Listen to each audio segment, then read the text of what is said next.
ይህ ባህር ደርቆ ይቀር ይሆን?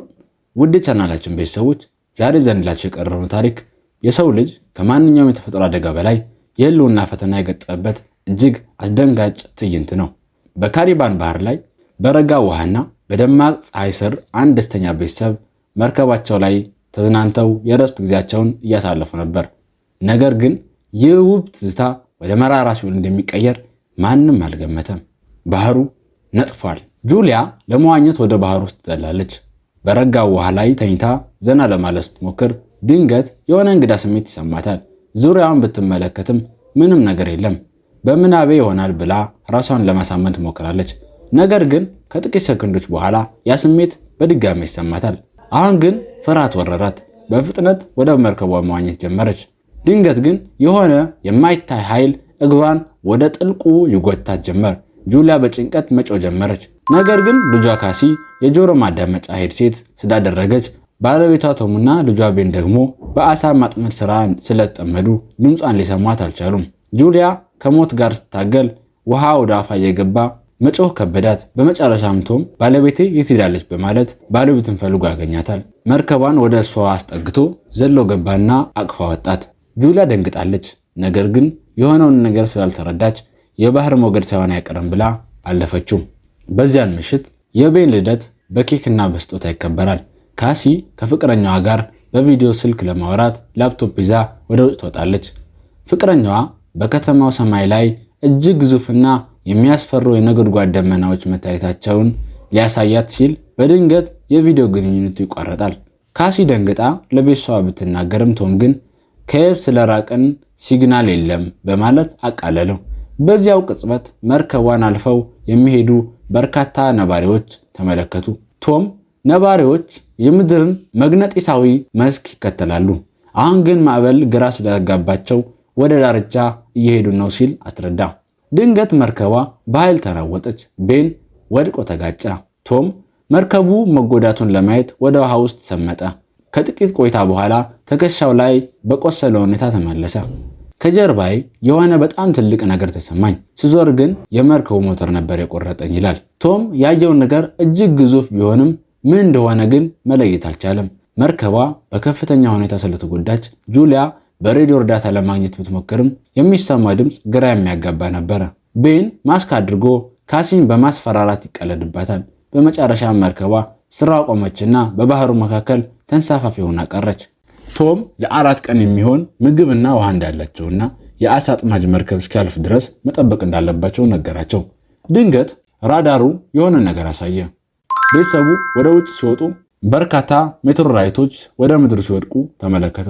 ቶም መርከቧን ለማንቀሳቀስ ቢሞክርም ሌላው እሳት ወደቀ። ቶም ያየውን ነገር ሜቴዎራይት ሳይሆን ከሰማይ የሚወድቁ ሳተላይቶች መሆኑን አረጋገጠ። ቤን በሞተሩ መርከብ በኩል ጭስ ሲወጣ አየ። ሞተሩ ተቃጥሏል። ንፋሱ በረታ። ኮምፓሱም እብድ ይመስል ይሽከረከር ነበር። ቤን አሁንም ወድቆ ተጎዳ። ቶም የህይወት አድን ጃኬቶችን አምጥቶ ለቤተሰቡ አከፋፈለ። መብራቱም ጠፋ። በዚህ ሁኔታ ጁሊያ አፍንጫዋ ደማና ራሷን አዞራት። ካሲም በጭንቀት ታወካለች።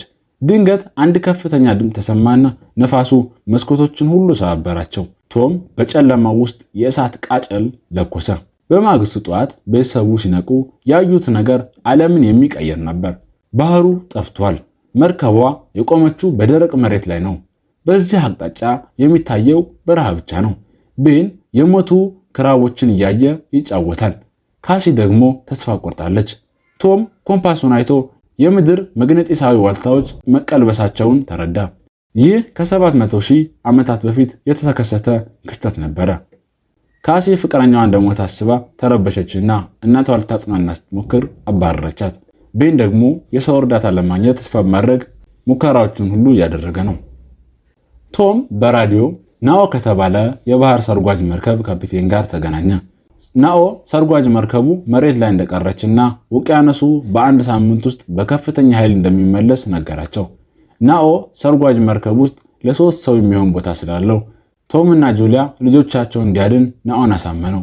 ናኦም አድራሻቸውን ሰጣቸው። ቶም ወደዚያ ቦታ ለመድረስ ከ2 እስከ 3 ቀን እንደሚወስድባቸው አሰላ። በማግስቱ ጠዋት ጉዞ ሊጀምሩ ነው።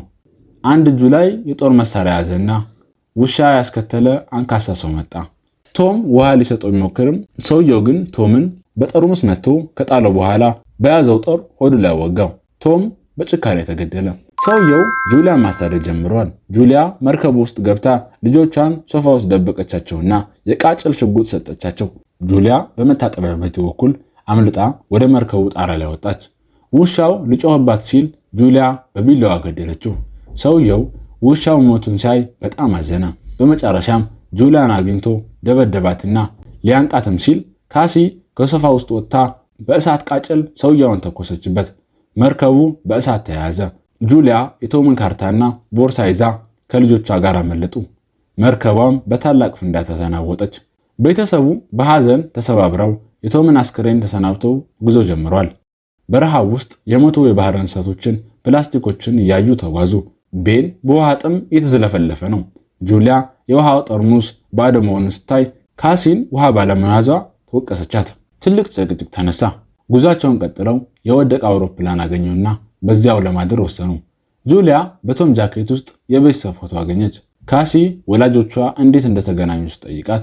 ጁሊያ ቶም ሆስፒታል ውስጥ ታካሚዋ ሆኖ እንዴት ፍቅሩን በግጥምና በአበባ እንደገለጸላት ነገረቻት። በዚያው ምሽት ካሲ ሽንቷን ለመሽናት ወደ ውጭ ስትወጣ ያ ነፍሰ ገዳይ ሰውዬ በድጋሚ መጥቶ ያዛት። ጁሊያ ግን ደርሳ በብላዋ ደጋግማ ወጋጋችው። በማግስቱ የሰውየው አስክሬን በነፍሳት ተወረረ።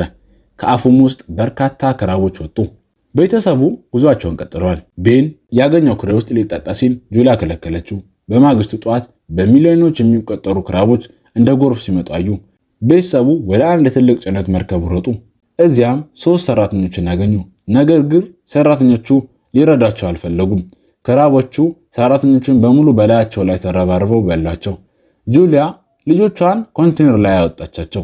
ነገር ግን እሷ እግሯ ላይ ተነክሳ ቆሰለች። ጁሊያ ቁስሏን በቶም ላይተር አቃጥላ ለማከም ሞከረች። ናኦ በሬዲዮ ደውሎ እሱም በአስፈሪ ፍጥረታት ጥቃት እንደደረሰበትና ውቅያኖሱ በጥቂት ሰዓታት ውስጥ እንደሚመለስ ነገራቸው። ቤተሰቡ ወደ ሰርጓጅ መርከቡ ሲቃረቡ የመሬት መንሸራተት አጋጠማቸው። ጁሊያ ልጆቿን ለማዳን ስትገፋቸው እሷ በድንጋይ ግንብ ማዶ ቀረች። እኔን ተውኝና ሂዱ ብላ ብትጮህም ካሲ ግን እምቢ አለች። በመጨረሻም ጁሊያ በቆሰለ እግሯ ግንቡን ወጥታ ከልጆቿ ጋር ተቀላቀለች። ሰርጓጅ መርከቡ ጋር ሲደርሱ ናኦ በደም ተውጦ አገኙት። እሱም ለቤተሰቡ ቦታውን ለቆ ሕይወቱ አለፈ። ክራቦቹ ደረሰባቸው። ጁሊያና ልጆቹ በፍጥነት ሰርጓጅ መርከብ ውስጥ ገብተው በሩን ዘጉት። በዚያው ቅጽበት ውቅያኖሱ በከፍተኛ ኃይል ተመለሰ። ሰርጓጅ መርከቧ በማዕበሉ ተናወጠች። ጁሊያ ያለፈውን ሁሉ በምናቧ እያየች ራሷን ሳተች። ከጥቂት ቆይታ በኋላ ቤተሰቡ ሲነቁ መርከቧ የፈራረሰች ከተማ ውስጥ አረፈች። ዓለም ብትጠፋም እነሱ ግን በሕይወት ተረፉና አዲስ ሕይወት ለመጀመር ተቃቀፉ። ውድ ተመልካቾቻችን ይህን አስደናቂና ግሩም ፊልም እስከ መጨረሻው ስለተከታተላችሁት እናመሰግናለን። ቪዲዮን ከወደዱት ላይክ እና ሰብስክራይብ ማድረጉ እንዳይረሱ። በቀጣይ የትኛው ፊልም ልሰራላችሁ ትፈልጋላችሁ? ኮሜንት ላይ ጻፉልን።